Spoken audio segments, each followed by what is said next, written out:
સંગઠનના નેતાઓના ગાલ પર આ તમાચો છે કે આવું તો અપમાન ન હોઈ શકે. તમારે ટિકિટ આપવી ના આપવી કાપવી, પણ કોઈ માણસને તમે પાર્ટી કાર્યાલયથી કેવી રીતે ખદેડી શકો?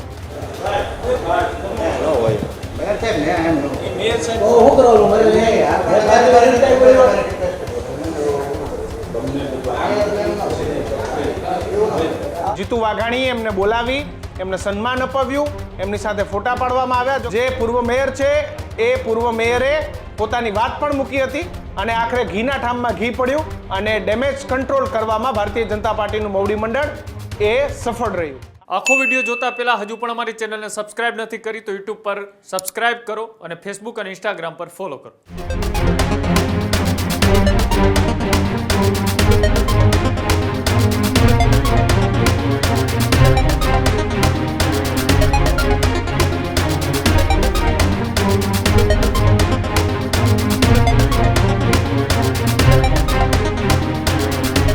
ભાવનગરમાં ભારતીય જનતા પાર્ટીમાં ભડકા બાદ અંતે ઘીના ઠામમાં ઘી પડ્યુંની સ્થિતિ.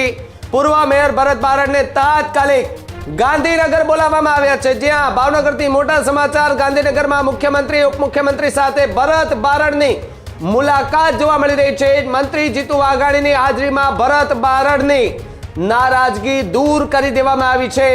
સવારે ભાજપ કાર્યાલયમાં ભરત બારડનું અપમાન થયું હોવાની વાત સામે આવી હતી. હોદ્દેદારોને મળવા ન જવા દેવાતા ભરત બારડ જે છે તે રોષે ભરાયા હતા. ગાંધીનગરમાં બેઠક ભરત બારડે કાર્યકર્તાઓને ભારતીય જનતા પાર્ટીના જે કાર્યકર્તાઓને જીતાડવાની વાત કરી, જ્યારે ભાવનગરમાં ભાજપમાં ભડકા બાદ અંતે ઘીના ઠામમાં ઘી પડ્યું છે. પૂર્વ મેયર ભરત બારડને તાત્કાલિક ગાંધીનગર બોલાવી લેવામાં આવ્યા હતા. તો આ તરફ ગાંધીનગરમાં મુખ્યમંત્રી ઉપમુખ્યમંત્રી સાથે ભરત બારડની આ મોટી મુલાકાત પણ જોવા મળી રહી છે, જ્યારે મંત્રી જીતુ વાઘાણીની હાજરીમાં ભરત બારડ છે તેમની નારાજગી દૂર કરાય. એટલે કે ભરત બારડની જે નારાજગી હતી એ નારાજગી દૂર થયા બાદ ભાવનગરની ટિકિટો જે છે તે ડિક્લેર કરવામાં આવી છે. એટલે કે કોકડું ત્યાં પણ ગૂંચવાયું હતું, વિવાદ ત્યાં પણ થતો જોવા મળી રહ્યો હતો. જો કે અંતે દિગ્ગજ ચહેરાઓની સાથે બેઠક મળી અને આ બેઠકની અંદર નિર્ણય લેવામાં આવ્યો અને સમાધાન જે છે તે થઈ ચૂક્યું છે. એટલે કે ઘીના ઠામમાં ઘી જે છે તે પડી ગયું છે. અને પૂર્વ મેયર જે છે તેમણે જે ચર્ચા કરી હતી અને સવારના જે વિડીયો સોશિયલ મીડિયા પર વાયરલ થયા હતા તેને લઈને ચર્ચાઓ ભાવનગરને લઈને થતી હતી. ત્યારે કિશન મારી સાથે જોડાયા છે. કિશન, જે રીતે ભરત બારડ એ પૂર્વ મેયર ત્યારે એને અપમાનિત કર્યા હતા તેનો વિડીયો પણ સોશિયલ મીડિયા પર વાયરલ થયો હતો અને હવે ઘીના ઠામમાં ઘી જે છે તે પડી ગયું છે અને ભાવનગરના ઉમેદવારોનું નામ પણ ડિક્લેર થઈ ચૂક્યું છે. ભાવિક, જેને પૂર્વ મેયરનું અપમાન કર્યું હતું એ સંગઠનના નેતા કાર્યકર્તાના ગાલ પર તમાચો છે. આ પૂર્વ મેયરની ગરિમાને ઠેસ પહોંચાડનાર સંગઠનના નેતાઓના ગાલ પર તમાચો છે. ત્રીજી વખત કહું છું, પૂર્વ મેયર કે જેની જે પદની ગરિમા છે એને લાંછન લગાડનાર સંગઠનના નેતાઓના ગાલ પર આ તમાચો છે. સવારના દ્રશ્યો, મેયરનું અપમાન કરવામાં આવ્યું. પૂર્વ મેયરનું એમને કમલમની અંદર પ્રવેશ કરવામાં ન દેવા આવ્યો. તેમને ત્યાંથી જવાનું કહેવામાં આવ્યું અને એમને કીધું કે આ પાર્ટી અમે બનાવી છે, આ પાર્ટી કોઈના બાપની નથી. પહેલા એમનું જે અપમાન થયું એ વિડીયો જોઈ લો, એ દ્રશ્યો જોઈ લો. અને એમને ત્યાંથી ગુસ્સે થઈ અને પોતાની વાત મૂકતા ત્યાંથી નીકળ્યા કે ભાઈ મને અંદર જવા દેવામાં નથી આવતો, મને બોલવાની મનાઈ કરી દેવામાં આવી છે. સામાન્ય પરિવારમાંથી, સામાન્ય પરિસ્થિતિમાંથી ભાવનગરને મળેલા જે મેયરજી, એ મેયરનું અપમાન અને આજે એની નોંધ એ ગુજરાતના મીડિયાએ લીધી કે આવું તો અપમાન ન હોઈ શકે. તમારે ટિકિટ આપવી ના આપવી કાપવી, પણ કોઈ માણસને તમે પાર્ટી કાર્યાલયથી કેવી રીતે ખદેડી શકો? અને ત્યારબાદ એમનું સન્માન પણ કરવામાં આવ્યું. આ બંને વાત બતાવી છે. સંગઠનના નાના લોકોએ એનું અપમાન કર્યું, જ્યારે ભારતીય જનતા પાર્ટીનું મોવડી મંડળ એટલે કે મુખ્યમંત્રી, નાયબ મુખ્યમંત્રી જગદીશ વિશ્વકર્મા, મહામંત્રી, આ તમામ લોકોએ એમને ગાંધીનગર બોલાવી અને ડેમેજ કંટ્રોલનો પ્રયાસ કર્યો. સૌથી પહેલા આવો જોઈએ જે તેમનું અપમાન થયું હતું.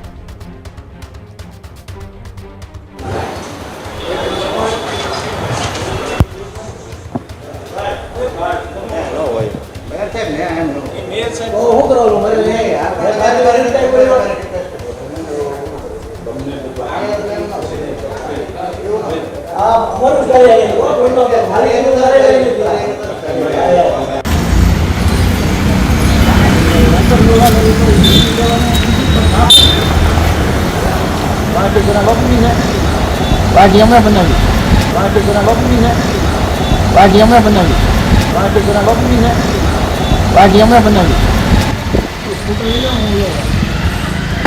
ઉપરથી ના પડી બહાર દેવાની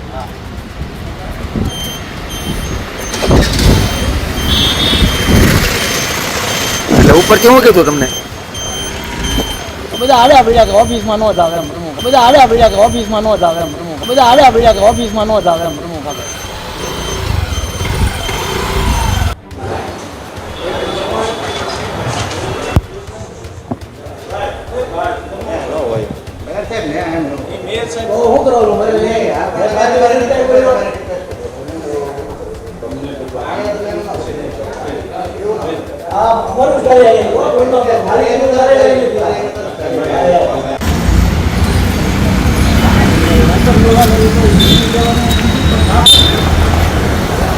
પાર્ટી કોના બાપુની છે પાર્ટી હમણાં બનાવી પાર્ટી કોના બાપુની છે પાર્ટી હમણાં બનાવી પાર્ટી કોના બાપુની છે પાર્ટી હમણાં બનાવી તો આ તાકાત છે કોઈ ચૂંટાયેલા લોકોનું તમે જે અપમાન કરતા હોય ને એની આ તાકાત છે. આ બે દ્રશ્યો છે કે પહેલા એમનું સવારે અપમાન થયું અને મોડી રાત્રે તેમને ગાંધીનગર સીએમના નિવાસસ્થાને બોલાવવામાં આવ્યા અને સીએમના નિવાસસ્થાન ખાતે જીતુભાઈ વાઘાણી, જગદીશ પંચાલ, મુખ્યમંત્રી ભૂપેન્દ્ર પટેલ, આ તમામ લોકોએ જે ભાવનગરના જે ભરત બારડ છે, જે મેયર છે, એ મેયરનું સવારે અપમાન કર્યું. સંગઠને એમને પ્રવેશવા ન દીધા, ગુસ્સે થઈ ગયા અને ત્યારબાદ અત્યારે તાત્કાલિક જીતુ વાઘાણીએ એમને બોલાવી એમને સન્માન અપાવ્યું, એમની સાથે ફોટા પાડવામાં આવ્યા. જો કે ભાવનગરનું લિસ્ટ પણ જાહેર કરી દેવામાં આવ્યું છે. એ પહેલાં પૂરતો ડેમેજ કંટ્રોલનો પ્રયાસ કરવામાં આવ્યો. ટિકિટ આપવી ના આપવી એ બિલકુલ સંગઠનનો વિષય હોય છે, કાપવી એ પણ સંગઠનનો વિષય હોય છે, પણ કોઈ તમારા પક્ષ સાથે જોડાઈને તમે એનું અપમાન કરો એ જરા પણ ચલાવી લેવામાં ન આવે. આ લોકશાહીની તાકાત છે. આ ભાવનગરના દ્રશ્યો છે. જો કે તેમનું સન્માન થયા બાદ જે પૂર્વ મેયર છે એ પૂર્વ મેયરે પોતાની વાત પણ મૂકી હતી અને આખરે ઘીના ઠામમાં ઘી પડ્યું અને ડેમેજ કંટ્રોલ કરવામાં ભારતીય જનતા પાર્ટીનું મોવડી મંડળ એ સફળ રહ્યું. આવો સાંભળીએ પૂર્વ મેયરે શું કહ્યું હતું. આજ રોજ ગાંધીનગર ખાતે મારી ભારતીય જનતા પાર્ટીના વડીલો માનનીય મુખ્યમંત્રી શ્રી ભૂપેન્દ્રભાઈ પટેલ સાહેબ, પ્રદેશ ભાજપા પ્રમુખ શ્રી જગદીશભાઈ વિશ્વકર્મા સાહેબ, ડેપ્યુટી સીએમ શ્રી હર્ષભાઈ સંઘવી સાહેબ તેમજ આપણા ભાવનગર પશ્ચિમના લોકલાડીલા અને કૃષિ મંત્રી એવા જીતુભાઈ વાઘાણી સાહેબની સાથે રૂબરૂ મુલાકાત થઈ.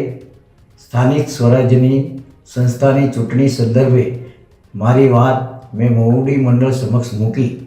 ચર્ચાથી મને સંપૂર્ણ સંતોષ થયો. ભાજપ સિદ્ધાંતોને વરેલી પાર્ટી છે અને હું પણ પાર્ટીના સિદ્ધાંતોને વિચારોને લઈને કામ કરનાર પાયાનો કાર્યકર છું. આવનારી ભાવનગર મહાનગરપાલિકાની ચૂંટણીમાં તન, મન અને ધનથી કામ કરીએ અને વિપક્ષને હરાવીએ. સૌ પાર્ટીના કાર્યકર્તાઓને મારી વિનંતી છે, કામે લાગી જઈએ. જીતાડવા માટે પાર્ટીને આપણે ખૂબ મોટી લીડથી આપણે જીતાડીએ. સૌને મારા જય છે. બિલકુલ. તો ભાવનગરમાં ડેમેજ કંટ્રોલ કરવામાં આવ્યો છે. જો કે રાજકોટમાં પણ આની આ જ પરિસ્થિતિ છે. ભાવનગર, રાજકોટ, અમદાવાદમાં પણ આની આ જ પરિસ્થિતિ છે. સુરતમાં પણ ક્યાંક બધું ડામાડોળ જોવા મળી રહ્યું છે. મહેસાણાની યાદી જાહેર થઈ ગઈ છે, ત્યાં પણ ઘણી બધી જે તકલીફો છે, જે ફરિયાદો છે એ મળી રહી છે. પોરબંદરમાં પણ ઘણી બધી જે સમસ્યાઓ હતી, જો કે આખરે ત્યાં પણ લિસ્ટ જાહેર કરવામાં આવ્યું. ઘણી બધી જગ્યાએ કાર્યકર્તાઓની ફરિયાદ છે, પરંતુ ભાવનગરની જેમ તમામ જગ્યાએ ડેમેજ કંટ્રોલને થાળે પાડો. હજુ સુધી તમે અમારી ચેનલને સબસ્ક્રાઇબ નથી કરી તો અત્યારે જ ન્યૂઝરૂમ ગુજરાતને સબસ્ક્રાઇબ કરો, ફેસબુક અને ઇન્સ્ટાગ્રામ પર ફોલો કરો.